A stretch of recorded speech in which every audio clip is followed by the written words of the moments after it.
नमस्कार दोस्तों, आपका स्वागत है हमारे चैनल HK एजुकेशन पर। आज हम यूरोप में राष्ट्रवाद के उदय से संबंधित महत्वपूर्ण प्रश्नों पर चर्चा करेंगे।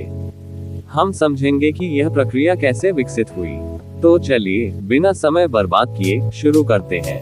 प्रश्न 1। पहला प्रश्न है, यूरोप में राष्ट्रवाद का विचार कैसे विकसित हुआ? राष्ट्रवाद का विचार फ्रांसीसी क्रांति के बाद तेजी से विकसित हुआ।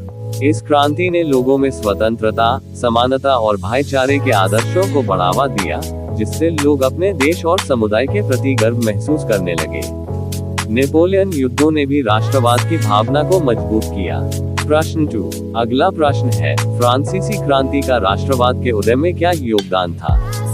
फ्रांसीसी क्रांति ने स्वतंत्रता और समानता के सिद्धांतों को फैलाया, जिससे अन्य यूरोपीय देशों में राष्ट्रवादी आंदोलन शुरू हुए। ये क्रांति एक प्रेरणा स्रोत बनी, जिसने अन्य देशों को अपने अधिकारों के लिए लड़ने के लिए प्रेरित किया। प्रश्न 3। अब हम चर्चा करते हैं, नेपोलियन बोनापार्ट की संहिता कोड नेपोलियन का यूरोप में राष्ट्रवाद पर क्या प्रभाव पड़ा? नेपोलियन की संहिता ने यूरोप में कानून और प्रशासनिक सुधारों को बढ़ावा दिया। इसने समान नागरिक कानूनों की स्थापना की, जिसने विभिन्न देशों में राष्ट्रीय पहचान को बढ़ावा दिया। प्रश्न 4। अगला प्रश्न, रूढ़िवादियों की विचारधारा यूरोप में राष्ट्रवाद के विरोध में किस प्रकार काम करती थी? रूढ़िवादी ताकतें राष्ट्रवाद को दबाने की कोशिश कर रही थी।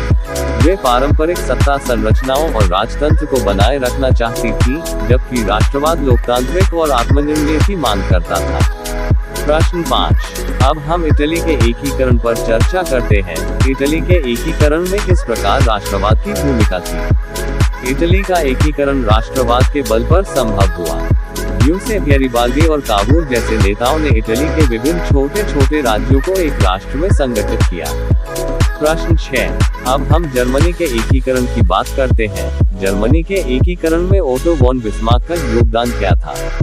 ओटो वॉन बिस्मार्क ने जर्मनी को एकीकृत करने के लिए आयरन एंड ब्लड की नीति अपनाई।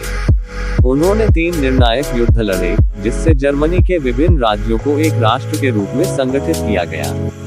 प्रश्न 7। अब हम ग्रेट ब्रिटेन के गठन पर चर्चा करते हैं।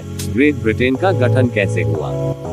ग्रेट ब्रिटेन का गठन 17वीं सदी में हुआ, जब इंग्लैंड और स्कॉटलैंड ने सैकड़ों वर्षों के संघर्ष के बाद एक यूनियन बनाने का निर्णय लिया।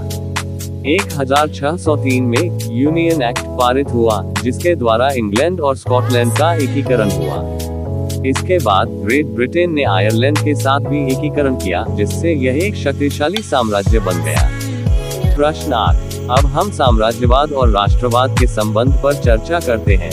यूरोप में राष्ट्रवाद और साम्राज्यवाद के बीच क्या संबंध था? राष्ट्रवाद ने साम्राज्यवाद को प्रोत्साहित किया, क्योंकि राष्ट्रवादी देश अपने साम्राज्य का विस्तार करना चाहते थे। प्रश्न 9। अब बाल्कन क्षेत्र पर। बाल्कन क्षेत्र में राष्ट्रवाद ने किस प्रकार संघर्ष पैदा किया? बाल्कन क्षेत्र में विभिन्न जातीय समूहों के बीच राष्ट्रवाद के चलते संघर्ष बढ़ा।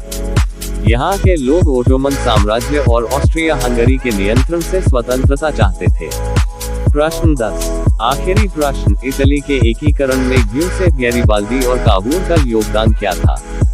गैरिबाल्दी ने ग्रेट शर्ट्स के माध्यम से दक्षिण इटली में विद्रोह किया, जबकि काबूर ने राजनीतिक और कूटनीतिक प्रयासों से इटली के विभिन्न राज्यों को एकीकृत करने का काम किया। दोनों ने मिलकर इटली के एकीकरण को संभव बनाया। आउटरो। तो दोस्तों, आज हमने यूरोप में राष्ट्रवाद के उदय से संबंधित महत्वपूर्ण प्रश्नों के माध्यम से समझा। अगर आपको ये जानकारी पसंद आए हो, तो हमारे चैनल HK एजुकेशन को लाइक और सब्सक्राइब करना न भूलें। धन्यवाद।